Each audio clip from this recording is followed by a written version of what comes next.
everyone. It is Wednesday, the 9th of April. How are you? And you, but especially you right over there by the cash register. How you doing tonight?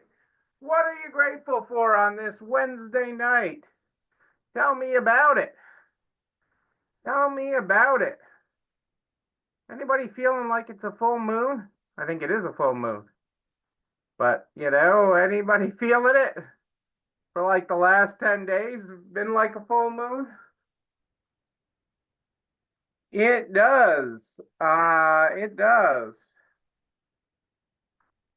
It is. Hey, Gary and Lou, how are you? How are you guys doing in Florida and Iowa and everybody else? Wherever you're at. It does feel like a full moon, and I think it actually is now. Hang on a second. What does my calendar say? Palm Sunday Passover. The official full moon is Saturday, according to my calendar. But it feels like Venus is in Mars is in retrograde. I don't know. It's certainly a period of time with all the feels, and we're going to talk a little bit about that. Hey, April, how are you tonight? Great to have you here with us live. Great to have you with us. Excited for you to be here. I am. I'm excited for everybody. Hope things are good in Nebraska. Hope the weather is nice. And that all is well. I mean, I know you've seen a certain somebody a few times this week, so I know that side of you is good, April. I know that part's good. It is indeed. Let's see. I feel like my camera is not straight here. Maybe that's it.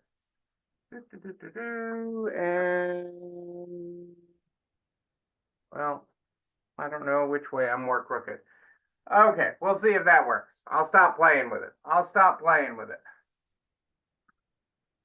That is the best part. Ooh, I just found money in my pocket. Now that's the best part.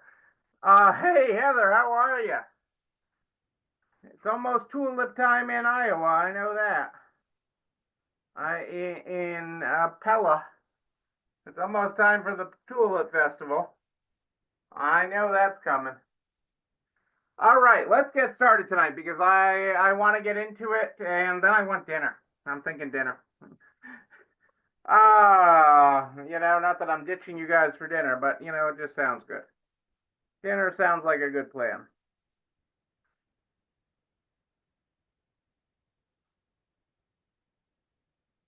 We are in a new chapter of our daily quote book, Chapter 5, Hard Work and Dedication.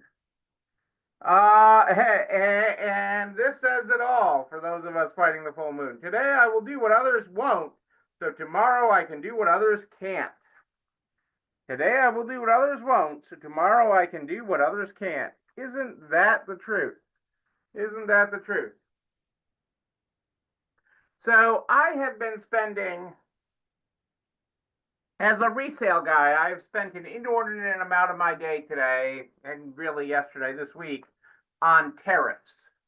On tariffs, because at least at this point, there are not tariffs when you get consignments from the next town over. I'm not saying they will never be, but right now, when your consignments come from the next town over, or from even within your town, there are not tariffs on that. So find a little humor in it, right? Okay, I mean, find a little humor. It is kind of what we need to do with all this.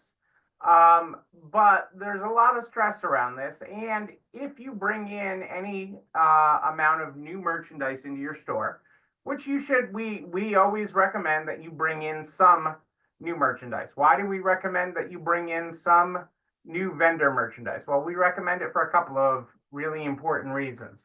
One, we want you to bring in things that you don't get a lot of on consignment, or that you don't get good quality of on consignment. That can be a great item to bring in new and to fill in your selection. Another thing to carry would be something that'll bring in a non-consignment shopper. Think that cute gift item that somebody gives as a gift and they say, "Ooh, I got that at Deja Vu in Clinton, Iowa, or Deja Vu in Pella, Iowa." Uh, and they're like, "That the consignment store?" And you're like, "Yeah, they have these great gift items." And that really brings in a non-consignment shopper. So we always recommend keeping some percentage of your inventory as new. Okay, we have stores with as much as really about half their inventory as new product. And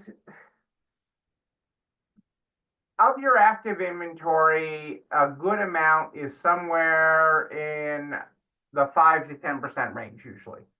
But we want you to work up that amount. We want you to keep track of that amount, and we want you to have that, and we want you to reorder. We don't want you to keep things longer than a consigned item. So basically, our other rule of new items for consignment and resale stores is if at the end of a normal consignment period, so let's say you bring in pink calculators. If at the end of your normal consignment period, let's say it's 60 days or 90 days, you're not reordering pink calculators, then you should discount it and get rid of it. Okay? If you can't be reordering it in the same cycle of your consignments, you should be discounting it and getting rid of it, turning it back into cash, which I found in my pocket. So that is the rule of, and April's a sucker for impulse items, and they're great. And we've talked about lots of impulse items before, and all of them, if any of you are already ordering any items for your stores, you know that you've been getting notices from the vendors about tariff and price increases or their cost of goods going up. And a lot of them have basically come to the point of saying, yeah, we'll let you know what it's going to be when we ship it. We're trying to keep our costs fair and all that. And so I have, been bombarded with stuff around tariffs today. But bigger than the tariffs themselves in the resale industry is the psychology of all this. There's a lot of psychology at play right now, which is why it feels like it's a full moon. And a lot of it goes back to what is called the wealth effect. And the wealth effect actually has very little to do with cash. Okay, it has very little to do with what your bank balance is. It actually has nothing to do with what your bank balance is. The wealth effect has nothing to do with your bank balance. And I understand that sounds really backwards. Okay, that sounds like cuckoo for Cocoa Puffs, Neil. Okay, completely understand how that doesn't sound normal. Why wouldn't the wealth effect have something to do with my bank balance? Well, the wealth effect has to do with what people perceive of the economy. Okay, it is a phrase and a theory that is around perception of the economy. Okay, part of that is stability in their job, whether they feel like their job is safe and that if they lost their job, they could get another one. That's one component of the wealth effect. Okay, and that's just a feeling, right? Okay, you don't know, we never sometimes know whether your job is safe. I don't know whether Angie's going to fire me tomorrow or what, I never know whether my job is safe. Okay, I think I'm okay. I think I'm on the good side right now. But that is part of it. So is your job safe? Okay, and if you lost your job, do you feel like you could get another one and replace your income fairly easily?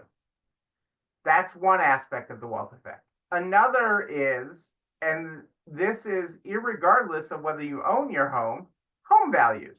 If home values are generally going up, even if people don't own their home or can't afford to buy a home, they feel wealthier.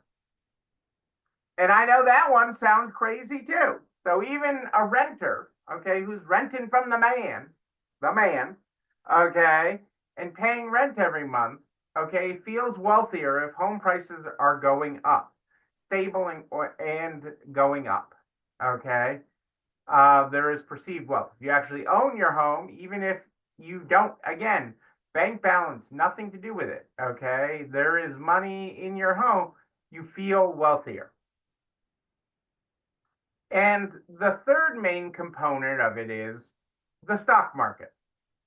Okay. And even if you don't have any money in the stock market, even if you have a long term retirement plan that you can't touch and you're decades away from touching it, if the markets are generally going up, okay, you feel good. Okay. And you feel secure, you feel confident, you feel more generous, you tend to tip more when you go out, you tend to be more, take advantage of those impulse purchases, you tend to refresh your wardrobe more often, refresh your house, do things just out of the psychology of it, irrelevant of cash in your pocket or in the bank. Okay, irrelevant of that, because you feel safe and you feel secure. So obviously, if the economy is going the other way, or like it currently is on a roller coaster to the news cycle, okay, it is baited to the news cycle, you feel less secure, okay? Okay, when markets are going down, you feel less secure, whether or not you have any money in it or not, whether or not you have lost money, because people make money and lose money when stock markets go down. They are people that make money when they go down. Regardless of it, you feel less secure. So you're more cautious with your purchases. You're more cautious with what you do, and you take it, and you're more nervous. You got more. You got more. You know, and nobody wants more. And if you are a retailer, a traditional retailer, and you're at the whim of all this for your supply chain, you're really got a lot of, okay? But this is where you, as a resale store owner, which overwhelmingly the people that tune into this are resale store owners, okay, have a huge competitive advantage. A huge concept, a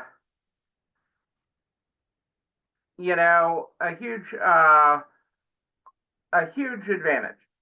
Okay, what this usually does is it does slow sales a little bit at the top. Okay, luxury buyers are more insulated, okay, in general, but there is a slowing effect at the top. But there is a swell of business at the middle, okay? We have a true competitive advantage because your supply chain is local, because you don't have tariffs to raise prices. Clothing alone is expected to increase in price at least 20%. And that's without any of the other crazy. And I know there's the tariff pause and everything else, but there's some real supply chain issues because suppliers are really sitting on the sidelines right now. Manufacturers in other countries are slowing down their production, okay, which will mean a reduction in inventory in the stores, even if there are no tariffs. Okay, which again gives you a competitive advantage. Okay. This is your opportunity to make shopping feel like a win, to make coming into your store feel like a win. Okay. To almost make it an Olympic sport. Okay. Go for the gold, go for the savings, because there's gold in your store. There are golden items, there's golden savings, and it is a golden experience. That's three. I got 3 golds there. But you can make that happen, okay, with that. Right. I mean, absolutely, Heather. This is lean into it. Okay. This is your opportunity to lean into it, to lean into the best kept secret in town. Okay. You are the best kept secret in town. and the quality of what you have and how far their dollar goes in your store is amazing. So this is a real opportunity for resale to shine, resale to grow, and you to help be the hero of your community. Okay, you have the great opportunity to be the budget hero.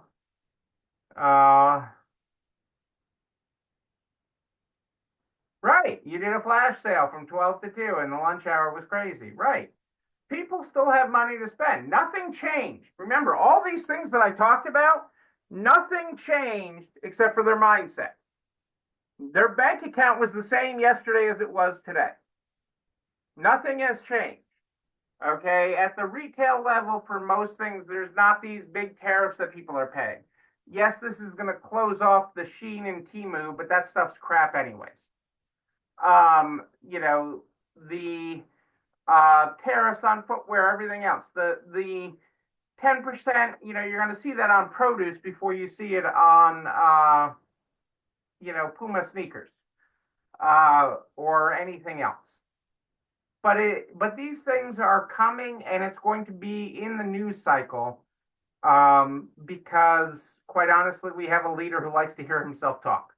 Regardless of anything else, whether you agree with him, disagree with him, like what he's doing, don't like what he's doing, he likes the news media talking about him, and they hang on his every breath. I hope he had a Tic Tac because they hang on. They hang for you know what he'll say next. You know, it is honestly the old Howard Stern thing. Okay, you know, when Howard Stern really started to get his drive going, okay, and really start to build an audience, okay, you know, his people that loved him, and I'm going to quote the numbers wrong, okay, these numbers are to illustrate my point, and they're this kind of crazy, okay. People that loved Howard Stern in the beginning, in the early days, when he was really building his audience, okay, the people that loved him listened on average for 10 minutes. And they listened on average for 10 minutes continuously because they wanted to know what he was going to say next. People who surveyed and hated what Howard Stern hated him, labeled it and hated him, listened for 35 minutes. And they listened so long because they wanted to hear what he was going to say next. And that is the situation we have with the current leadership of this country. And it's irrelevant of whether you like him, hate him, whatever. Okay, people are hanging, the markets are hanging, and people want to know what he's going to say next. He wants to know what he's going to say next. So he makes stuff up, whatever. Perhaps we should do a daily talk show. It's a lot of work doing a daily talk show.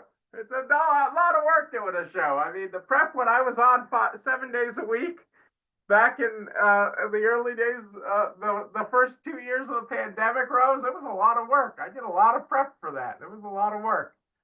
But it is more profitable. not the show I did, but what Howard Stern. I mean, he built that into I don't know if he hit $1 billion yet, but he certainly made hundreds of millions of dollars anyways. But that's the idea.